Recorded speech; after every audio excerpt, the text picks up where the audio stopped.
I would like to thank you all for your support. I know that some of you have been here since the very beginning of the channel, when I launched my first video on the 27th of May 2018. A special thank you to all my channel members, whose names appear here. Today we'll be looking at 4 cases that have largely been forgotten over time.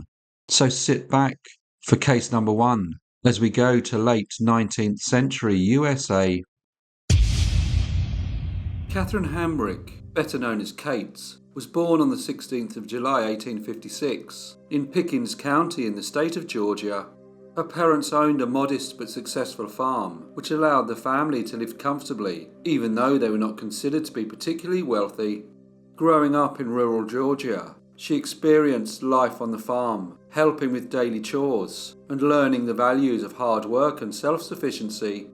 Although her father's relatively stable financial position provided Kate with a sense of security and some luxuries, the family occasionally experienced financial troubles.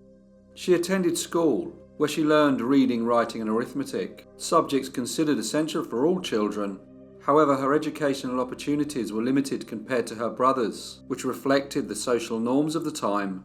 The Hamrick farm was next door to a farm owned by Mr. William Southern and his wife Elizabeth, a couple who were moderately situated, but who worked hard to try and improve their situation. By 1874, Mrs. Southern had given birth to 11 children, 7 boys and 4 girls, 10 of who survived infancy. One, named Robert, but affectionately known as Bob, was born on the 1st of July 1856 and had grown into a strong and handsome young man who was very much admired by the young ladies in the area. It was not only his looks, he was also very charming and possessed a friendly, captivating demeanour that made him well liked by everyone in the community. Being just 2 weeks older than Kate and living on a neighbouring farm, Bob often found himself in her company.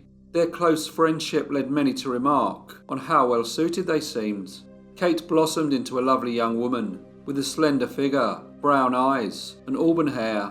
However, Bob was frequently seen with another young lady named Narcissa Cowart. She was very graceful in her appearance and, unlike Kate, was from one of the wealthiest families in Pickens County.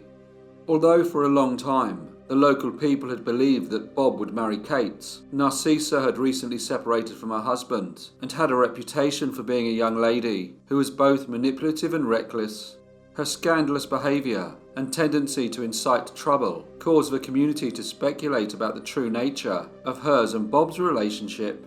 This doubt was finally ended when Bob proposed to Kate, and she happily accepted. For the next few months, the talk of Pickens County revolved around the wedding. It was a grand affair, and both the bride and groom appeared to be very happy.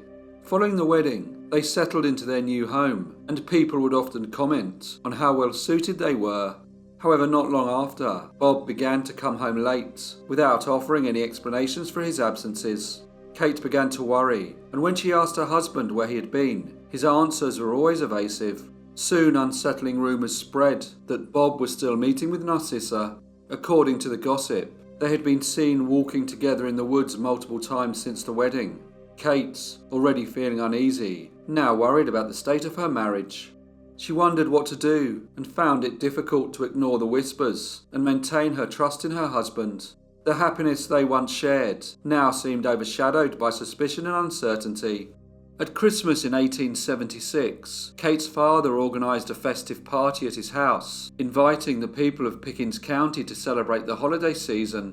True to the local tradition of generous hospitality, he invited Narcissa and her parents, who believed that they would be going to the party, so all the rumours regarding Narcissa and Bob could be extinguished, and that Bob would put on a public display of affection towards his wife. Although an invitation had been extended to Narcissa's family, it did not sit well with Kate.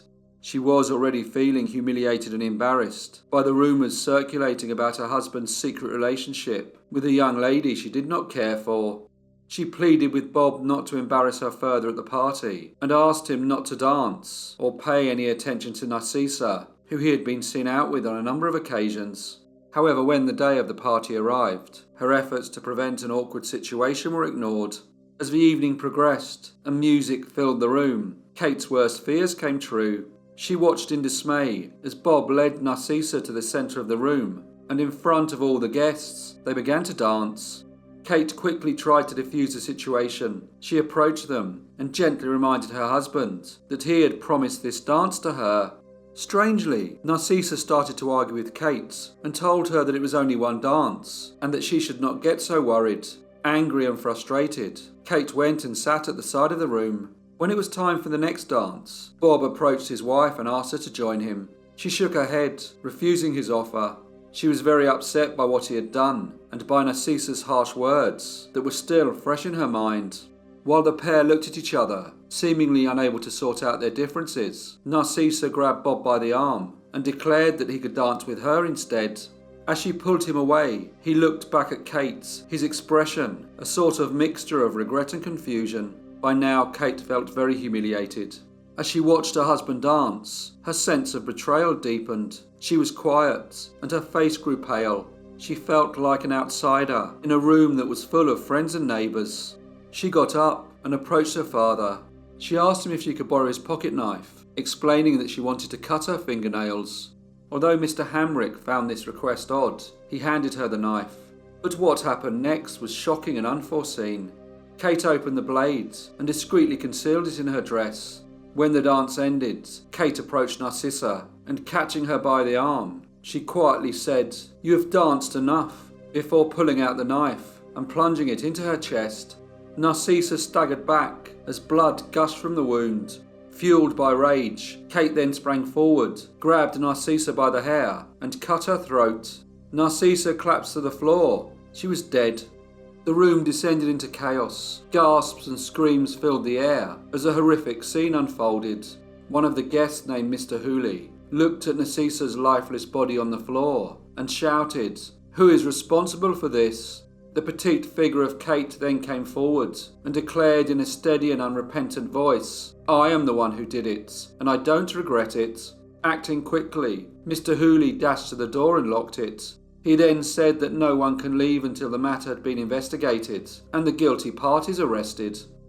Bob Southern had been silent and just been watching the crowd, but now with a grim expression, he drew his pistol and took Kate's hand before shouting in a commanding tone, "Gentlemen, I am leaving this house with my wife, and I intend to do so with or without your permission. If necessary, I'll shoot my way through." There was a stunned silence as the guests absorbed the seriousness of his words. Although there was much tension, no one tried to stop them. Instead, Bob and Kate pushed past the bewildered guests and made their way to the door. As they stepped into the night, they were joined by Bob's father William and his brothers James and Miles. They then all fled, leaving behind the confusion and turmoil of the evening. They headed north, determined to make a fresh start away from Pickens County. It was with much disbelief that the authorities learnt that the Southerns had left town without being pursued. No one could even tell them in which direction they had gone. A search party was sent to look for them, but Bob and Kate, along with Bob's father and two brothers, could not be found. A substantial reward for their apprehension was offered by both the family of the murdered young lady and the governor of Georgia. However, despite the generous incentives, they continued to evade capture, and a year later, they had still not been found. In February 1878, W. Finley, a private detective and former sheriff of Pickens County, received a tip that Bob and Kate Southern, along with Bob's father and brothers, had been spotted in the town of Franklin in North Carolina.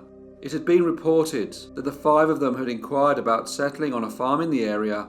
Convinced that the Southerns were indeed in Franklin, Mr. Finley gathered 3 men and travelled there with the intention of arresting the fugitives and returning them to Georgia. However, when he arrived at the farm where he believed they would be, he was informed that the occupants had left a few days earlier. He made more inquiries and discovered that the Southerns were travelling by ox carts, a particularly slow form of transport, which made it easier for him and his team to catch them up. When they finally located the carts, Bob and Kate had stopped to camp for the night. So with his men strategically positioned around the wagon, Mr. Finley approached Bob, introduced himself, and informed him that he would be taking both him and his wife back to Pickens County. There was no gunfire, and Bob just nodded his head. But Mr. Finley was somewhat taken aback as he discovered that Kate was holding a small baby. It could not have been more than a few months old. None of the 5 resisted arrest. In fact, there seemed to be a sense of resignation in their demeanour, as if the prospect of finally ending their fugitive life brought a measure of relief. As news of the capture reached Pickens County, local people gathered in quiet anticipation, curious about the return of the fugitives. Some were still horrified by the brutality of Kate's actions on that December night in 1876. They were taken to the local jail, and it was agreed that Bob and Kate could stay together in a cell with their baby. Bob's father and 2 brothers were released, but Bob was held on minor offences. Meanwhile, Kate was charged with first-degree murder, and her trial was scheduled for May 1878. There was much interest in the trial, and newspapers filled their pages with detailed accounts of the proceedings. The extensive coverage provided readers with comprehensive updates on every aspect of the case, ensuring that they could all stay well informed. The constant flow of information kept the trial at the centre of the public's attention and highlighted the complexities of a case that seemed to have fascinated everyone in Georgia. Kate had pleaded not guilty and sat through the proceedings with a baby on her lap. Despite her denial, proving her guilt was not going to be difficult for the prosecution, as Kate had committed the murder at a Christmas party in front of many witnesses. The defence tried to paint a picture of a troubled soul. They argued that Mrs. Southern's husband had been involved in a relationship with Miss Cowart before marrying Kate, and continued to maintain an inappropriate friendship after the wedding. This ongoing relationship, they claimed, filled Kate with jealousy and sorrow due to the repeated slights and insults she endured. On the day of the murder, they said that Mr. Southern's behaviour was particularly appalling, as he danced with Miss Cowart at the party, subjecting his wife to immense mental anguish in front of many residents of Pickens County. They claimed that she had been driven to the brink of madness by jealousy and despair, and acted in a moment of unbalanced rage, emphasising that there was no premeditation, and that her actions were a spontaneous outburst of a woman whose happiness had been systematically destroyed by another woman's intentions to steal her husband. The prosecution, however, focused solely on the events of the night in question. They provided a clear factual account of the murder without offering any personal opinions or conjecture. This approach left the defence with little room to manoeuvre, without witnesses to support their arguments that Kate was in a state of significant emotional turmoil due to the alleged provocations by her husband and Miss Cowart. The defence's interpretation of the events that led up to this terrible crime seemed weak and unsubstantiated. The trial concluded once all the testimonials were presented and closing arguments had been made. The jury retired, and after a lengthy deliberation, finally reached a verdict. As they filed back in and took their seats, the courtroom was packed, with every available space filled by anxious onlookers. The gallery fell silent, and everyone seemed to be alternating their gazes between the jury and the defendant. The jury foreman was then asked for the verdict, and in a calm and assured voice, he declared that they found the defendant, Mrs. Kate Southern, guilty. As Kate heard the verdict, her face became pale, and her hands began to tremble. Her eyes also widened in shock and disbelief. Murmurs and whispers echoed through the gallery. Some people exchanged glances of surprise, while others shook their heads in astonishment. A few moments later, Judge Lester called for order, and silence returned to the courtroom. He then turned to Mrs. Southern and sentenced her to death. She would be hanged on the 21st of June. As soon as Kate was escorted back to the prison, the community began to consider the ramifications of the murder and the trial. The fact that a woman was sentenced to be hanged sparked intense curiosity. People questioned whether her crime truly warranted such severe punishment, and many felt that she should be pardoned. It became apparent that there was a growing movement urging the governor to commute her sentence, hoping for a reconsideration of her fate. Newspapers raised concerns about why she was facing the gallows, comparing her situation to that of countless women across the country who endure similar mistreatment from their husbands. The argument was made that the only difference that Kate had taken the law into her own hands to rid herself of her husband's seducer, while most women were made to suffer in silence. Everyone who had known Kate said that she was a good person, devoted to her family and active in church. It was brought to light that she had been in an unbalanced state of mind at the time of the murder, with a doctor confirming that she had in fact suffered 3 epileptic fits on the day before the incident. Additionally, it was revealed that 2 jurors had expressed their support for her execution, even before the trial had begun. Support for Kate Southern continued to grow. The widespread outrage was not only expressed by newspapers, but by priests and other respectable members of the community. It was reported that Miss Cowart had been a depraved 25-year-old woman who once married but had been separated from her husband due to her own actions. She became an outcast in her neighbourhood and was known for her desperate temper, violent character, and slanderous tongue. She had even attempted to prevent Bob Southern from marrying Kate by spreading scandalous rumours about her. The public's response highlighted a deep-seated dissatisfaction with the severity of the death sentence and fueled mounting pressure on Governor Colquitt to reconsider her fate. As the calls for clemency intensified, the governor faced increasing scrutiny and appeals from both the community and prominent figures in the area. After a careful and thoughtful deliberation, he decided to intervene and announced that Kate Southern would be spared the death penalty, which had originally been set for the 21st of June. Instead, he commuted her sentence to 10 years in prison. This decision was seen as a compromise that acknowledged the public's concerns, while still holding her accountable for her actions. Kate served some time in prison, but was released early and placed in work in a private home. This was often done in the 1880s to reduce prison overcrowding and aid rehabilitation. This practice was influenced by the era's focus on prison labour and moral reform, with domestic service seen as a way to reintegrate women into society under supervised placements. When she was finally released, she and Bob went on to have 5 more children. She died on the 15th of February 1927 at the age of 70. For case number 2, we go to early 20th century Australia. Martha Rendell was born on the 10th of August 1871 in Hope Valley, which today is a suburb of the city of Adelaide in South Australia. Not much is known about her early life, but she was born into a poor family and left home at the age of 16. She would have received some education, as the country passed a new Education Act in 1875, which made it compulsory for children between the ages of 7 and 13 to attend school. Life was difficult for many poor families in late 19th century Australia. Following years of economic growth, the country fell into depression in the 1890s. Overseas investment dropped and unemployment significantly increased. Relief societies were formed to distribute aid to poor and needy families.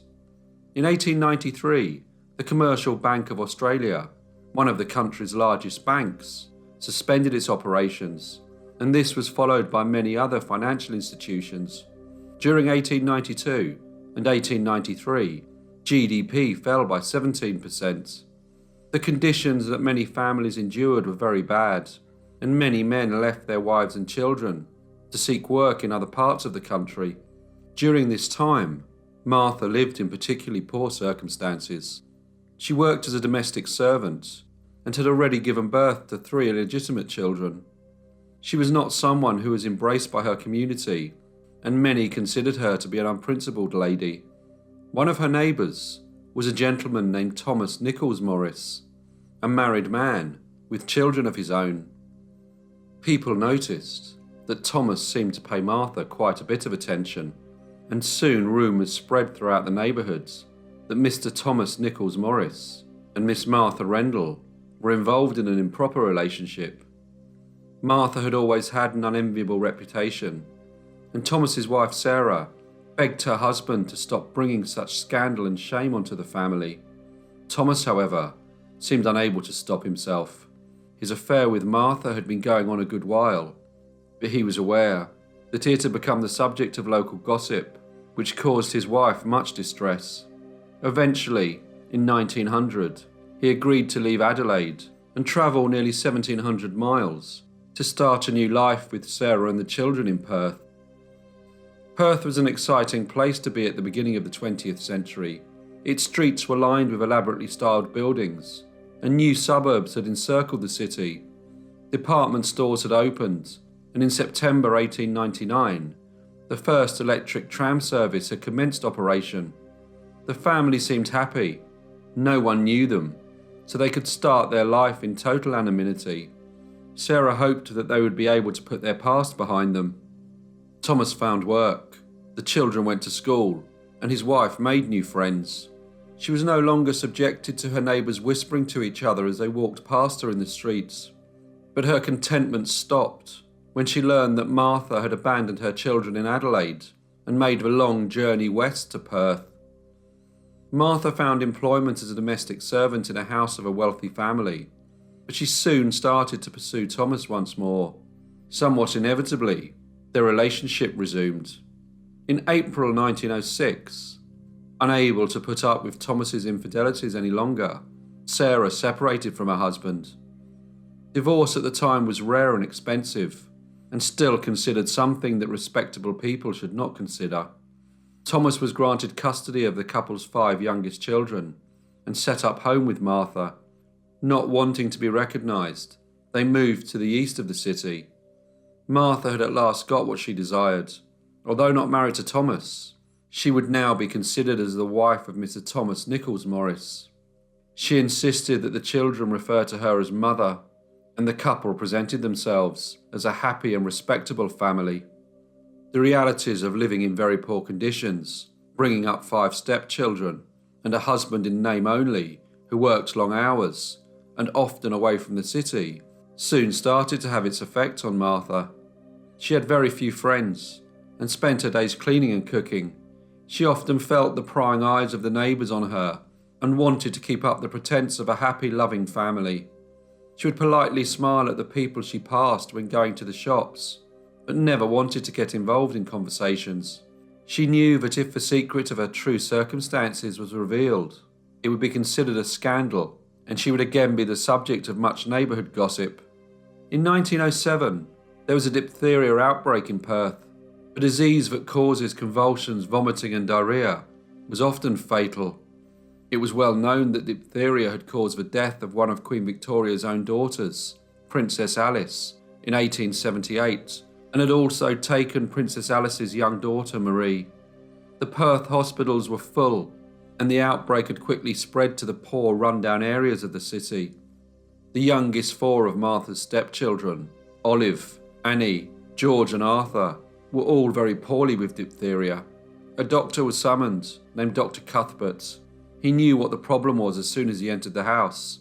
His days were mostly spent visiting patients who had contracted the disease. He prescribed the usual medication of tonics and a substance that needed to be swabbed on the back of the throat. The children did not like this treatment. They complained it left them in much pain, and they found it difficult to talk. Martha spent her days caring for them. It seemed as if she never left their bedside. But on the 28th of July 1907, Annie died. Dr. Cuthbert attributed her death to cardiac weakness. By August, the worst of the pandemic was over, and the children had somewhat recovered. Thomas considered that this was due to the care shown to them by Martha. However, shortly afterwards, Olive, George and Arthur were diagnosed with typhoid. Typhoid was well known to the doctors in Perth. In the 1890s, it had spread through the Western Australian goldfields.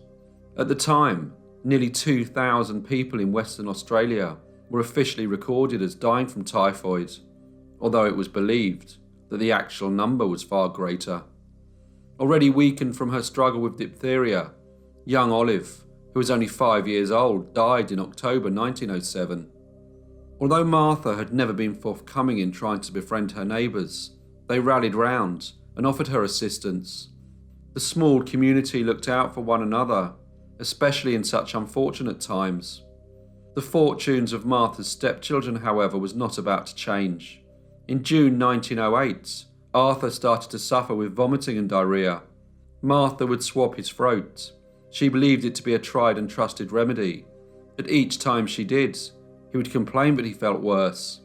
Nevertheless, she continued to do it. It became apparent that Arthur's condition was not improving. Dr. Cuthbert visited the child and provided medication to assist with his recovery, but they did not seem to have any effect. In fact, his condition began to deteriorate, so much so that on the 6th of October 1908, he died. Dr. Cuthbert was concerned about the strange circumstances in which Arthur Morris had died and requested permission to perform an autopsy. Martha agreed, but only if she could be present. After a while, she asked if the doctors would stop. Nothing suspicious had been found, so Dr. Cuthbert brought the procedures to a close. In April 1909, George Morris was reported missing. Neighbours wondered where he was, and when they asked Martha, she was very evasive with her answers. Eventually, they contacted the police. Detective Sergeant Harry Mann was given instructions to try and locate the child, and it did not take long for him to discover that George Morris had run away to his mother's house. Detective Sergeant Mann and Constable Lamond visited the home of Sarah Morris and listened as George told them a macabre tale of how his stepmother had killed his brother and sisters by swabbing their throats with spirit of salts and was trying to do the same to him.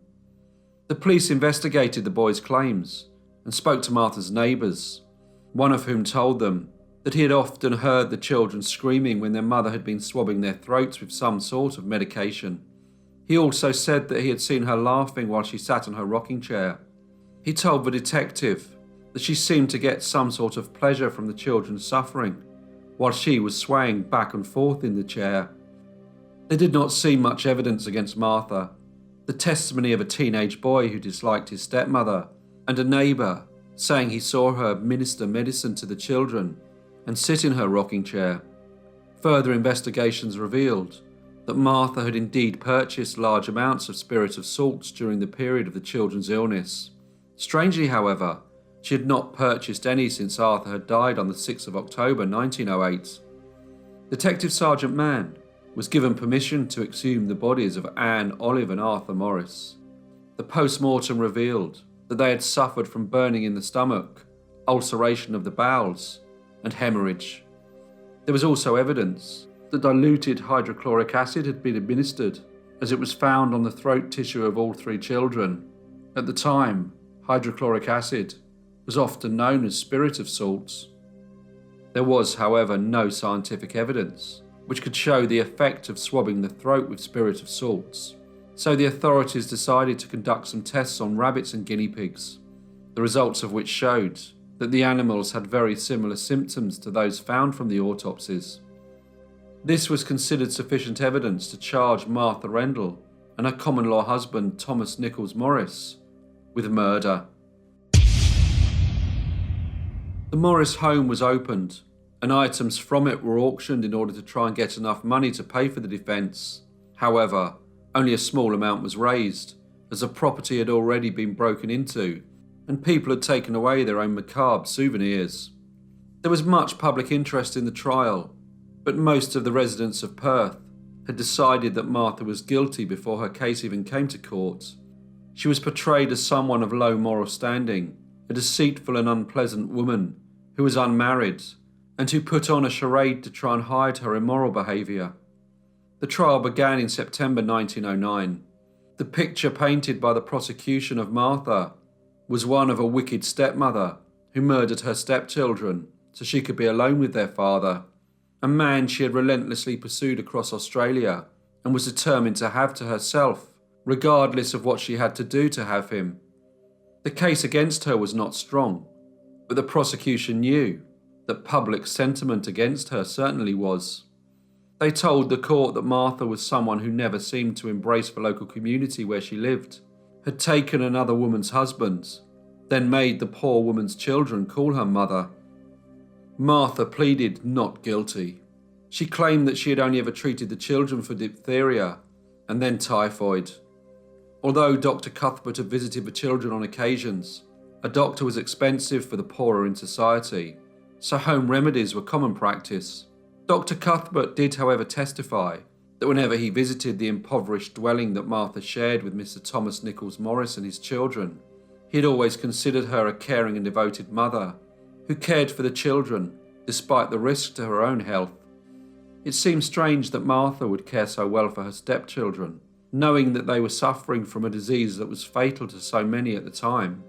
Surely, if she really wanted them dead, she would have let nature take its course and try not to nurse them back to health. Hydrochloric acid was a very strong substance, which can cause death almost instantly. How would Martha have known how much to administer each time if she was slowly trying to poison the children? The autopsy conducted on Arthur Morris in 1908 also did nothing to aid Martha's defence. The fact that she had insisted that the doctors stop the procedure before they had finished was portrayed to the courts to look like she had something to hide. With only a small amount raised from the sale of the items from her house, Martha's lawyers were unable to conduct a rigorous defence. No character witnesses were produced for either defendant, and the lawyers failed to diligently cross-examine the witnesses. They were able to inform the courts that Thomas Nichols Morris spent much time working away from the home, and it was Martha who had the main responsibility for looking after the children. When the trial ended, Thomas was acquitted, but Martha Rendell was found guilty of murder. The jury made no recommendation for mercy, and the judge sentenced her to death. There were the customary appeals. Some people thought the evidence far too weak for her to receive the death penalty, but the majority of the public believed her to be guilty of the most terrible of crimes. No appeals were granted, and the sentence was not commuted. On the 6th of October 1909, in some strange coincidence, exactly 1 year since the death of her stepson Arthur, and just 20 days after the guilty verdict, Martha Rendell was hanged at Fremantle Prison. It is said that Martha Rendell still haunts the prison in the form of a ghostly apparition of her face that looks out from a stained glass window. To this day, there are many who believe Martha to be innocent of the crimes for which she was hanged. For case number 3, we go to 19th century England. George Henry Lampson was born on the 8th of September 1852 into a world of status and expectation. His father, William Orne Lampson, was a respected clergyman ministering to an American expatriate community in Florence in Italy. His mother, Julia Wood Schuyler, came from distinguished American lineage. Her father, Robert Schuyler, had been a prominent figure in New York finance and railroads, and her grandfather was none other than Philip Jeremiah Schuyler, brother to Elizabeth Schuyler Hamilton and brother-in-law to Alexander Hamilton, one of the founding fathers of the United States. From such ancestry came high hopes. A teacher once remarked that the Lampson family would live long in the name of man, and George had a gift for languages, mastering French and German with ease, and had an almost magnetic ability to make friends. His early life was steeped in idealism and ambition. He joined the French Ambulance Corps during the Franco-Prussian War, tending to the wounded during the 1871 siege of Paris. His bravery earned him the Legion of Honor. Later, he worked as a volunteer surgeon in Romania and Serbia, and again distinguished himself. But the horrors of battlefield medicine left a different kind of mark on George, as he became reliant on morphine, an addiction that would shadow him for the rest of his life. Upon returning to England in 1878, George appeared poised to lead a stable and respectable existence. He married Kate John, the daughter of a once comfortable family. She was one of 5 siblings, 3 brothers and a sister, although by the time of her marriage, 1 brother and both her parents had already died. The family estate was held in trust, with each child's share becoming accessible upon marriage or reaching adulthood.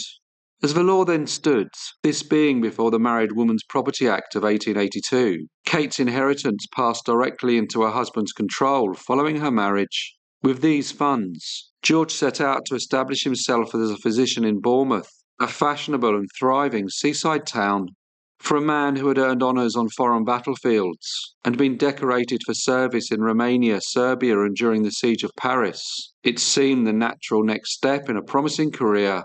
But beneath the facade lay a more troubling reality.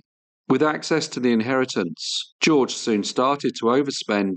He rented a fine property and invested in his medical practice before it even had any patients. From the very beginning, his practice faltered. He struggled to build a patient base in Bournemouth, as although he was qualified, he was relatively unknown, and with established practitioners already in place, many locals remained reluctant to consult him. But this did not stop George living beyond his means. He wanted to portray himself as a gentleman doctor, respectable and successful, though in reality this was not the case. Making matters worse was his addiction to morphine. What had once numbed physical and emotional pain in battlefield hospitals had now become a daily dependency. It had affected both his mind and his finances. As his debts mounted, creditors grew increasingly impatient. Checks bounced, the bank shut its doors, and his wife's money, what remained of it, was vanishing fast. Then in 1879, Kate's brother, Herbert John, died unexpectedly, unmarried, and with no children or surviving parents. His share of the estate was divided among the remaining siblings, which were Kate's, her sister Mrs. Chapman, and Kate's younger brother Percy. But what this meant for George was that his very poor financial situation, at least for a time, would be alleviated. However, this was only a short reprieve. By the start of 1881, he was once again in dire financial straits. He had been in trouble with the local medical society after it was discovered that he had falsely claimed academic qualifications to which he had no rights. Bailiffs had descended upon his home, seizing what little value remained. Legal writs followed him from address to address. No longer a respected physician, he had become a man teetering on the edge of ruin, though outwardly he still clung to the appearance of professional respectability. That spring, he crossed the Atlantic under the guise of seeking opportunity in America. In truth, he was escaping the collapse of his finances. He was now a man growing more desperate by the day, and only managed to pay his passage by taking temporary work as a ship's surgeon. He did borrow small sums from his acquaintances, but always under false assurances that he was unable to fulfill. By the time he returned to London, in the autumn of 1881, there was little trace of the man he had once been. The decorated war surgeon and ambitious young doctor had vanished. In his place stood someone gaunt, anxious, with mounting debts, and driven by addiction. George also had a creeping sense that both time and luck were running out. George's wife had a brother named Percy Malcolm John, who was nearing his 19th birthday. He lived at a school in Wimbledon as a ward of Chancery, under the supervision of the headmaster, Mr. Bedbrook. Percy was no ordinary boy. His spine was curved from a childhood illness, and he was paralysed from the waist down. He required constant assistance, and used a wheelchair to navigate the halls of the school. Despite this, he was cheerful, intelligent, and eager to participate in school life. Percy was also an heir. The John family estate had been divided, so each child would inherit their share upon reaching adulthood or marrying. Percy, unmarried and still underage, was the last beneficiary of the trust. If he died before December the 18th, 1881, his £3,000 share would revert to his two sisters, one of whom was George's wife. On the 24th of November 1881, George's behaviour seemed to take a darker turn. He pawned his watch and medical instruments for a mere £5, and the next day he attempted to pass a forged cheque at the American Exchange in the Strand. He also borrowed £20 from a man who lived on the Isle of Wight, although the terms of this loan were quite questionable. Over the next few days, he wrote two letters, one to a friend, in which he blamed a bank mistake for a cheque that he had sent to him not being honoured. The second was to his wife's brother, Percy. George wrote just a few lines to him, which read, "I leave for Florence tomorrow, stopping off for a few days in Paris, so I propose to run down for a few minutes before I go. Believe me, my dear boy, your loving brother, G.H.L." George arrived at the school on the 3rd of December 1881, with a cake and a box of capsules. He was dressed neatly, but not overly so. His clothes looked presentable, though somewhat unremarkable. His appearance, however, suggested fatigue. His face was pale, and his eyes seemed tired, as if weighed down by the troubles that he had been facing. When he entered the study where Mr. Percy John sat, the boy greeted him warmly. George, trying to mask his weariness, remarked on how well Percy looked, to which the young man responded, "I wish I could say the same of you." Mr. Bedbrook, the headmaster, was also present, and he offered George a drink of sherry, which he accepted on the condition that it may be sweetened with sugar. A basin of caster sugar was brought in, and George happily put some into his glass. He then got out his Dundee cake, which somewhat strangely he had already sliced. He handed pieces to Percy and Mr. Bedbrook, and the three men started eating it. A few moments later, he took out a capsule from his little black bag and told the headmaster that he had brought them from America and that he would find them useful for giving medicine to the boys. He seemed quite excited, and filling one capsule with what looked like sugar, he handed it to Percy and said, "You're a champion pill taker. Show Mr. Bedbrook how easy it is." Percy smiled and swallowed the contents of the capsule. George then exchanged a few more pleasantries before excusing himself as he announced that he had to catch a train to the coast as he was travelling to Paris. As Mr. Bedbrook walked him out, George turned to him and said, "I don't think Percy will last much longer," a remark that Mr. Bedbrook found quite unsettling and strangely out of place, especially given Percy's generally stable condition. Soon after, however, Percy started to complain of heartburn, then nausea, then wrenching pain.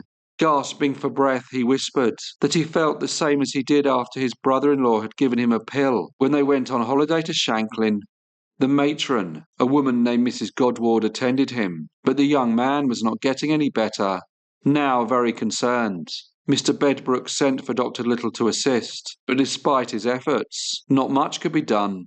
Percy's muscles clenched uncontrollably, and his breathing started to fail. At 11 p.m. the same evening, Saturday the 3rd of December 1881, 19-year-old Percy Malcolm John died. The headmaster had witnessed the tragic scene unfold, and now could only stand in stunned silence. Before Mr. George Lampson's visit, Percy had not shown any signs of illness. Only hours earlier the young man had seemed perfectly well. The suddenness of it all had left Mr. Bedbrook and others in shock as they struggled to comprehend the swift and brutal turn of events. Suspicion soon arose that Percy may have been poisoned, which prompted those present to carefully collect his vomit for analysis. They hoped that it may help uncover the cause of his sudden and severe illness. The police were called, and on Sunday the 4th of December, Inspector Fuller arrived to examine the scene. During his search, he discovered a box containing capsules and 5 small white pills. He carefully secured these items, along with crystallized fruits, pieces of cake, sugar, and several white powders that were found among the deceased's belongings. Another box caught his attention. It was labelled quinine, and inside he counted 20 unopened packets. As he continued, Inspector Fuller came across a half-eaten Dundee cake, 2 additional pills wrapped in tinfoil, and a decanter of sherry. All of these items were gathered and later handed to Superintendent Digby, who instructed an officer to deliver them to Scotland Yard. There, Chief Superintendent Williamson sent the evidence on to 2 toxicologists, Dr. Dupre and Dr. Stevenson. The contents, including the food, powders, and the vomits, were all tested for poison. On Tuesday, the 6th of December, Dr. Berry, Dr. Bond, and Dr. Little carried out a post-mortem examination on Percy Malcolm John. Apart from paralysis of his lower limbs due to spinal curvature, Percy had been a well-developed, muscular young man. His brain showed slight congestion, and his pupils were dilated. His lungs were mostly healthy, but congested in the lower regions, and there were old adhesions at the apex of his right lung. The heart, though healthy, was almost entirely empty and flaccid. The liver, kidneys, and spleen were all intensely congested, while the mucous lining of the stomach was inflamed. Notably, several small yellow-grey patches were discovered near the larger end of the stomach, which were signs consistent with recent irritation, and parts of the small intestine were similarly affected. Samples of stomach contents, organs, and body fluids were collected and handed to Dr. Bond. In the doctor's judgment, there was no evidence of natural disease sufficient to explain Percy's death. Based on all the findings, it was concluded that his demise was most likely caused by an irritant vegetable poison, specifically one consistent with aconitum, a powerful and rarely used alkaloid. By now, news of Mr. Percy John's sudden and unexplained death had reached the newspapers. The reports detailed how a seemingly healthy young man had died within hours of falling ill and shortly after receiving a visit from a relative. Mr. George Lampson, who was in Paris at the time, read about the death in the press. Upon learning of the incident and the police inquiry that followed, he made a swift decision to return to London without delay. On the 8th of December, he walked into Scotland Yard and with measured composure he announced, "I am Dr. Lamson. I read the account in the public papers in Paris and came over this morning. I am very unwell and upset about this matter." He offered to leave his address, perhaps believing that his voluntary appearance and his apparent openness would be enough to divert any suspicion.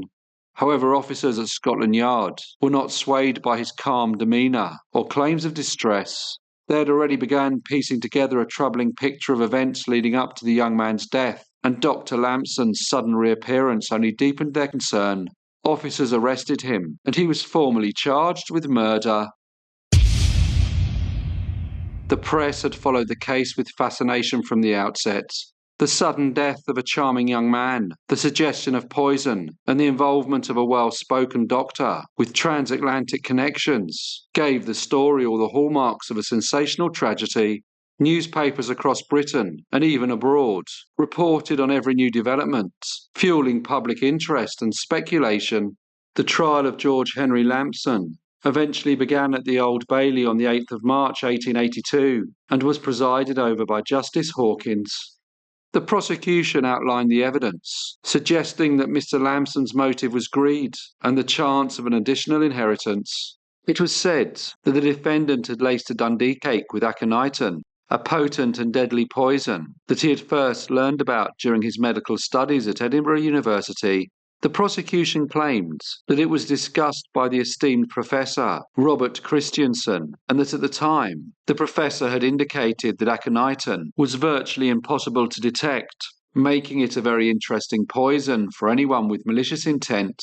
The prosecution told the courts that since Dr. Lamson's student days, forensic science had advanced significantly, so now what would have once gone unnoticed could be uncovered by more advanced forensic methods. Many witnesses were called over the course of the proceedings, painting a picture of the defendant as a man whose financial position had steadily worsened and who had grown increasingly desperate. Doctors, chemists, bankers, and acquaintances all gave testimony, building a detailed account of Mr. Lamson's recent conduct, his character, and his possible intent. Experts in toxicology explained how the poison had acted on the body, while others described the symptoms observed in the final hours of Mr. Percy John's life. Together, these accounts helped to establish motive, means, and opportunity. One key witness was Mr. William Ralph Dodd, an assistant at Allen and Hanbury's chemists in Lombard Street in London. Mr. Dodd recounted that on or about the 24th of November, Mr. Lamson had entered the shop and requested 2 grains of aconitum. He said that the gentleman wrote his name, G.H. Lamson, medical doctor, Bournemouth, Hampshire. Mr. Dodd added that he verified this by consulting the medical directory. He went on to say that he followed the standard procedure and asked his colleague, Mr. Betts, to assist with weighing the poison. Mr. Dodd also said that Mr. Lamson had requested that the aconitum be wrapped and clearly labelled as a poison, with the chemist's name included. He went on to say that after reading the report in the Evening Echo on the 5th of December about Mr. Percy John's death, he remembered selling the poison. The defence counsel asked him why he had not written the sale in the poison register, to which Mr. Dodd replied that no entry had been made this time, as it was not needed when sold to a verified medical professional. He added that verification of Mr. Lamson's credentials was completed by consulting the medical directory. Further evidence came from Mr. William Stevenson, who had met the defendant in 1879. Mr. Stevenson testified that by late 1880 Mr. Lamson had been experiencing financial difficulties and had to vacate his property in 1881. Mr. Stevenson said that he had introduced him to Mr. McEwen Brown, who bought his furniture and helped settle his debts. Mr. Stevenson stated that Mr. Lamson still owed him over £100 when he left for America, and said that he thought that he would never see him again. But in October 1881, he received a letter from Mr. Lamson saying that he would be able to pay him his money, but needed his surgical instruments, a travelling rug, and £5, which Mr. Stevenson told the court he provided. When Mr. Stevenson was asked if he did hear from the gentleman again, he replied that he did not, and he later discovered that the instruments and the rug had ended up at a London pawnbroker. Mr. Edward Weiss Rebeck, the estate agent for the property that Mr. Lamson had lived, confirmed that the doctor had paid rent up until Christmas 1880, but had failed to pay after that date. He added that despite the sale of the gentleman's furniture, he still had substantial debts outstanding with the property owner. Another witness was Mr. Mayrick Heath, a cashier at the Wilts and Dorset Banking Company. He testified that Dr. Lamson had opened an account with the bank in November 1880, but it had to be closed in January 1881 due to a negative balance. Mr. Heath said that he sent Mr. Lamson a letter on the 20th of January 1881, notifying him that no further cheques would be honoured until the account was brought into a positive position. Mr. Heath said that he received no reply to the letter. The trial ended on the 14th of March, when the judge summed up the case. He told the jury that this was not a case involving complicated legal questions that might confuse them. The jury had to ask themselves two things. Did the boy die from the effects of poison? And if so, was it the prisoner who gave it to him? If they believed that Mr. Lamson had indeed given the poison, then it would be impossible to argue that it wasn't a clear case of deliberate murder. The judge urged the jury to look into all the facts honestly and carefully and make their decision based on the evidence alone. If they believed the prosecution had not proven the charge, as a matter of fairness and justice, they must find the defendants not guilty. He advised them sincerely to put aside any sympathy they might feel for the young man who had died in such a sad and tragic way, but equally they must also set aside any sympathy for Mr. Lamson or for his family and loved ones that he could leave behind. Their duty was a solemn one. They owed it to their consciences and to justice to decide only what they believed was the truth. The jury deliberated for just 35 minutes before returning to announce that they found the defendants guilty of the murder of Percy Malcolm John. The judge then sentenced Dr. George Henry Lamson to death. However, following the guilty verdict, Mr. Lamson's defence counsel, led by Mr. Montague Williams, made a final appeal for clemency on the grounds of insanity. He argued that his client's long-standing addiction to morphine, combined with a possible hereditary predisposition of mental illness, had clouded his judgment and contributed to the crime. As Mr. Lamson was an American citizen, the case had attracted international attention. In a rare diplomatic intervention, the President of the United States, Mr. Chester Arthur, formally requested a delay in the execution to allow time for evidence of mental illness within Mr. Lamson's family to be submitted. The British authorities granted the extension, and supporting documents were sent to try and get the sentence commuted. However, once these materials were reviewed by the Home Office, they were found to be insufficient to justify a reprieve. No compelling medical basis could be established to override the court's verdict. On the morning of the 28th of April 1882, Mr. George Henry Lamson was executed by hanging at Wandsworth Prison. For case number 4, we go to early 20th century USA. Azel Galbraith was born in 1871 in Mount Morris, a charming village in western New York, located near the Genesee River and just south of the scenic Letchworth State Park. However, when he was still a young child, he was taken to live in Fort Collins, a city situated in northern Colorado, approximately 65 miles north of Denver, near the foothills of the Rocky Mountains and close to the Colorado-Wyoming border. Azel did well there, attending school, studying hard, and earning good grades. During his studies, he met Jennifer Spencer Lamb, a young lady who was the same age as him, having been born on the 5th of October 1871 in Nebraska. She was the youngest child of Reverend E.J. Lamb and his wife Jane. Jennifer had moved to Fort Collins with her family in 1874. Azel and Jennifer eventually started courting, and in 1892, when they were both 21 years old, they married. 4 years later, on the 3rd of December 1895, Jennifer gave birth to their son, who they named Azel Donald, but always referred to as Donald. Life was good for the family. Azel had a steady job, and Jennifer was a devoted wife and mother. However, in 1899, Azel was offered a promotion that required the family to relocate to Russell Gulch, a mining town in Gilpin County in Colorado. Eager to advance his career and improve their financial situation, the young couple decided to take the opportunity. They packed their belongings and moved to Russell Gulch, ready to settle into their new home and take advantage of everything the mining town had to offer. For the next 5 years, Azel worked hard. He was considered a trustworthy employee, so much so that he was promoted to a more senior position. His ability to present himself articulately made him a standout in an era when such qualities were highly prized in professional circles. He managed to maneuver through the social and corporate hierarchies of the early 20th century with incredible ease, which propelled his ambitions even further. Due to his work, he regularly had to travel to Denver. Although only about 40 miles from Russell Gulch, he would often have to stay there for a few days. It was on one of these visits that he met a lady named Mrs. Lottie Russell, a divorcee who lived at 18 22nd Avenue. They started to meet every time that Azel went to Denver, and their relationship soon became intimate. Although he had a wife and a young son at home, Azel would try and visit Mrs. Russell as often as he was able. However, he was not without remorse, and in order to try and drown out his feelings of guilt, he started to drink. He seemed besotted with Mrs. Russell. He bought her gifts and twice took her to Buffalo, travelling on the sleeper train and staying in an upmarket hotel. But the deeper he immersed himself in this immoral relationship, the more he drank.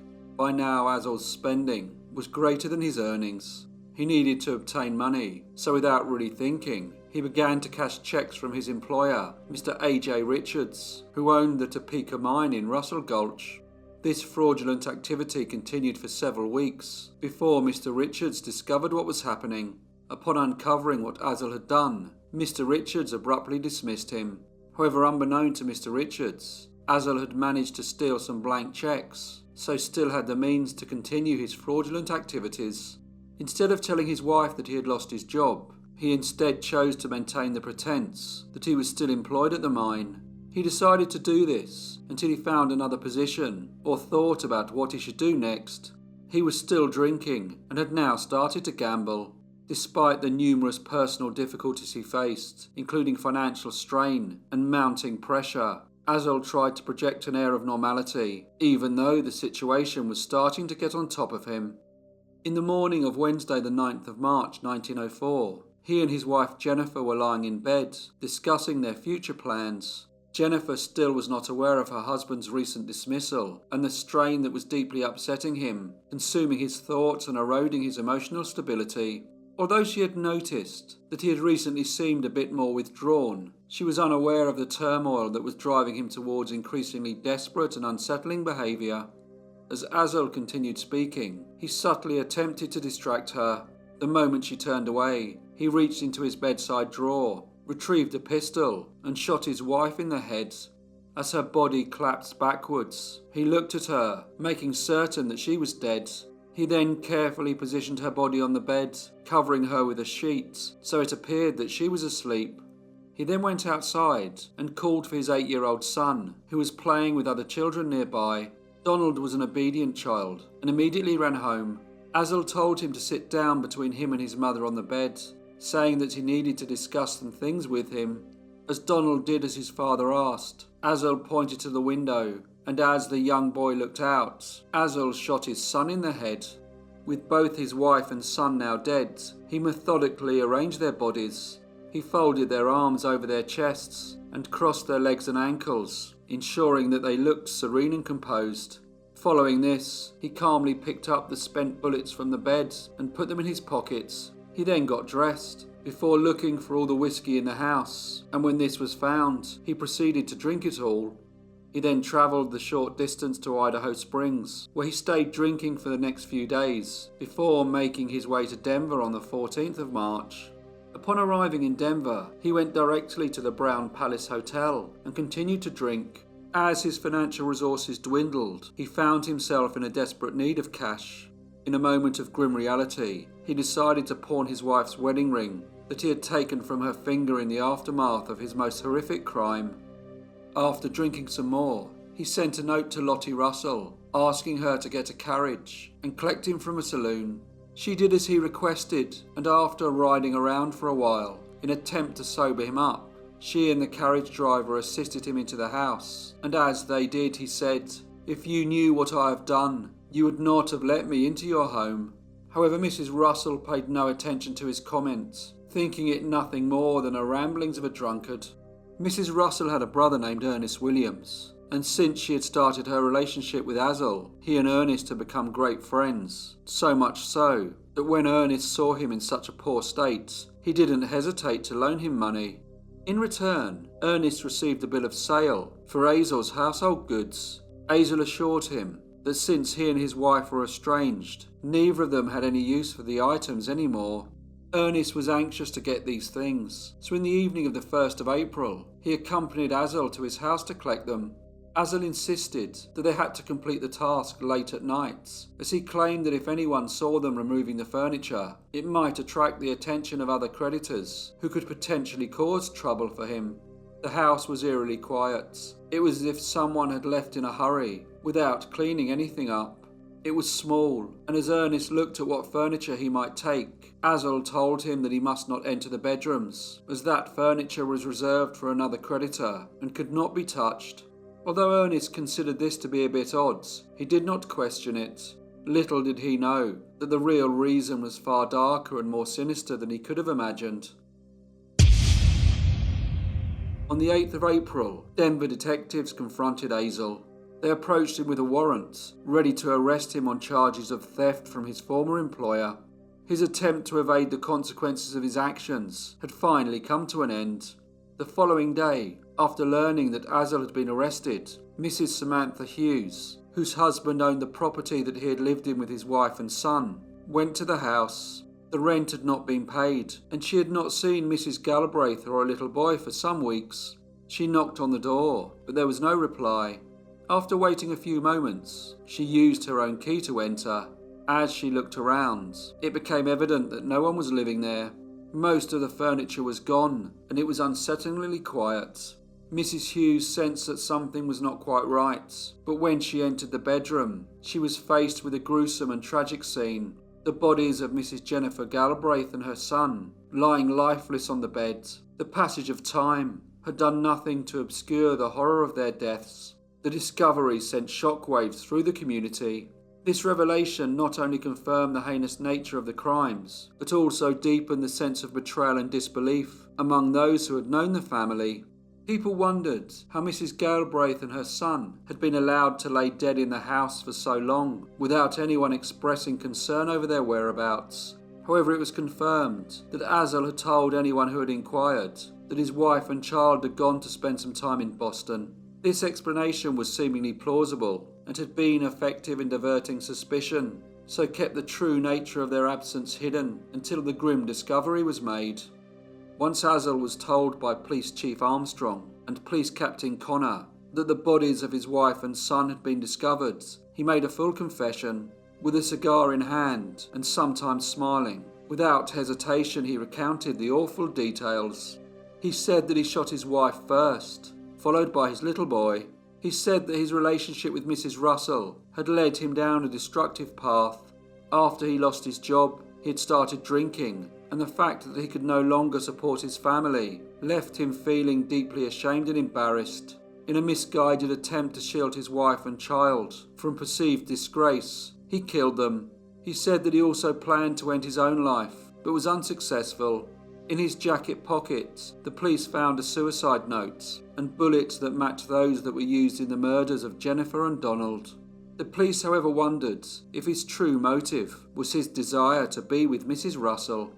Azel was transported to the Central City Jail, where he would be detained until his trial. However, when the news spread about the heinous crime he had committed against a woman and a child, the community was outraged. The public's anger intensified, and there was a growing call for vigilante justice. To ensure his safety and maintain order, 20 armed deputies were deployed to surround the jail.